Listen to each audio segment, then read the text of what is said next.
Deputy CM అయిన పవన్ కళ్యాణ్ గారి జన్మదిన శుభాకాంక్షలు తెలుపుకుంటూ, అలాగే పాకిరాపేట నియోజకవర్గంలో ఈరోజు పవన్ కళ్యాణ్ గారు తలపెట్టిన బౌద్ధ కార్యక్రమం, మొక్కలు నాటడం కార్యక్రమం నుంచి పంచాయతీలో శానిటేషన్ అయితేనే, ప్లాస్టిక్ నిషేధం అయితేనే, దోమల నివారణకు అయితేనే ఈరోజు కొండపల్లిలో చేయడం జరిగింది.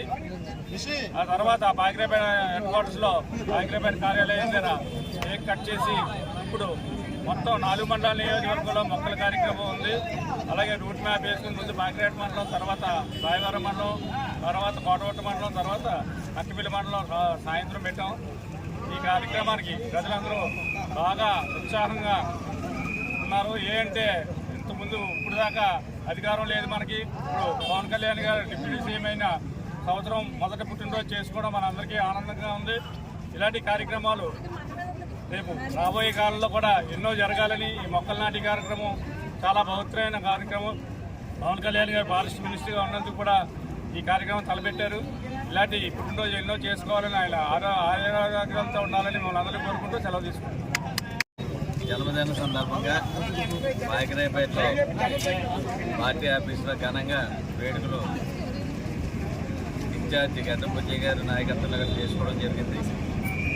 మరి ఆయన ముఖ్యమంత్రి అయిన తర్వాత అనేక సంస్కరణలు తీసుకురావడం జరిగింది ఆయన శాఖల్లోని.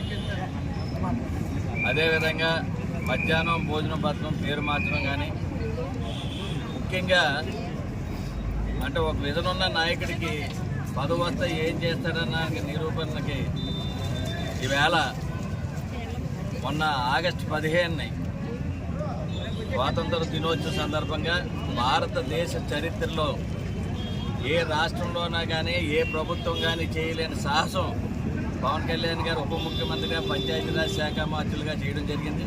ప్రతి గ్రామ పంచాయతీకి 10,000 రూపాయలు, అదేవిధంగా మేజర్ పంచాయతీకి 25 రూపాయలు ఇచ్చి గ్రామ పంచాయతీల్లో ప్రతి ఒక్కరికి కూడా స్వాతంత్ర సమరం యొక్క స్ఫూర్తిని అందించాలన్న ఉద్దేశంతో బృహత్తర కార్యక్రమం కనీ విని ఎరగని స్వరాజ్యం వచ్చిన 70 ఏళ్ళలో కూడా ఎవరు చేయలేని సాహసం చేసినందుకు పవన్ కళ్యాణ్ గారికి ఈ సందర్భంలో ధన్యవాదాలు తెలుపుకుంటూ, మరి ఆయన నిండు 100 ఏళ్ళు బతకాలని ఆయన యొక్క ఆశీస్సులతోటి యువత అంతా కూడా ముందుకి ఆయన స్ఫూర్తిని తీసుకుని ఏదైతే ఈరోజు కార్యక్రమాలు ఆయన పుట్టినరోజులో రక్తదానం కానీ, లేదంటే మనం వనం అన్న కార్యక్రమం పెట్టడం జరిగింది. ఫారెస్ట్ డిపార్ట్మెంట్ కూడా ఆయనకి ఎదురు ఉంది కాబట్టి మొక్కలు నాటే కార్యక్రమం అదేవిధంగా అనేక సేవా కార్యక్రమాలు ఈ పుట్టినరోజు సందర్భంగా చేయడం, అదేవిధంగా వరదలు వస్తే తుఫాను నష్టం జరిగినా సరే అక్కడికి వాలంటీర్లుగా కార్యకర్తలందరూ వెళ్ళి సేవా దృక్పథంతో పనిచేయాలని, పవన్ కళ్యాణ్ గారు ఆయు ఆరోగ్యాలతో అష్టైశ్వర్యాలతో ఉండాలని కోరుకుంటూ జై పవన్. అందరికీ నమస్కారం. ముఖ్యంగా ఈ రోజున గౌరవ ఉప ముఖ్యమంత్రి వర్యులు పంచాయతీరాజ్ శాఖ మంత్రులు శ్రీ పవన్ కళ్యాణ్ గారి జన్మదిన సందర్భంగా పాల్తేరు గ్రామంలో జిల్లా నాయకులు రఘు గారి ఆధ్వర్యంలో నియోజకవర్గ ఇన్ఛార్జ్ గడ్డంబుజ్జి గారు, అలాగే తోట నాగేష్ గారు, ఈ తాలూకు జనసేన, తెలుగుదేశం సంబంధించిన, బీజేపీ సంబంధించిన కూటమి సభ్యులందరూ కలిసి ఒక మంచి వాతావరణంలో ఈరోజు జన్మదిన వేడుకలు నిర్వహించడం జరుగుతుంది. గౌరవ పవన్ కళ్యాణ్ గారికి ఆయురారోగ్య ఐశ్వర్యాలు కల్పించాలని ఆ భగవంతుని మనస్ఫూర్తిగా కోరుకుంటున్నాం. అలాగే ఈ రోజున ఈ కూటమి ప్రభుత్వం ఏర్పాటులో పవన్ కళ్యాణ్ గారు కీలకమైన పాత్ర వహించడం జరిగింది.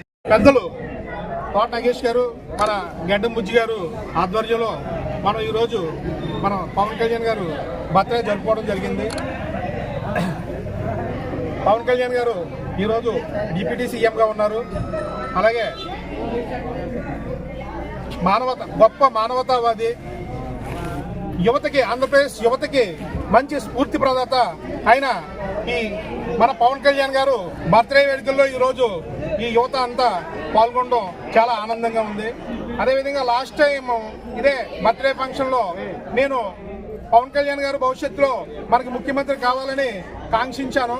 అది ఈరోజు డిప్యూటీ సీఎంగా నెరవేరింది. ఇంకా భవిష్యత్తులో ఆయన ముఖ్యమంత్రిగా అధిరోహించి మన ఆంధ్రప్రదేశ్ యువతకి, అలాగే ఆంధ్రప్రదేశ్ రాష్ట్ర భవిష్యత్తుకి దిశానిర్దేశం చేస్తారని ఈ సందర్భంగా నేను కోరుకుంటున్నాను. ముఖ్యంగా మన నియోజకవర్గం చూసుకుంటే వంగలపూడి అనిల్ గారు హోమ్ మినిస్టర్ గారు ఆధ్వర్యంలో మన నియోజకవర్గం జనజన ప్రవర్తమానమై డెవలప్ అవ్వాలని, అభివృద్ధి చెందాలని, అదే మనకి గొప్ప నాయకులు గడ్డం బుజ్జి గారు ఎప్పటి నుంచో 2008 నుంచి ఇప్పటి వరకు కూడా అప్పుడు ప్రజారాజ్యం అనండి, ఈరోజు జనసేనగా రూపాంతరం చెందిన ప్రజారాజ్యం పార్టీ ఈరోజు ఆయన వెంటే ఉండి మేము చాలా పకడ్బందీగా ఈ జనసేన పార్టీని నియోజకవర్గంలో అభివృద్ధి చేసుకోవడం జరిగింది. ప్రస్తుతం ఈ స్థాయిలో ఉన్నాం. వచ్చే రాబోయే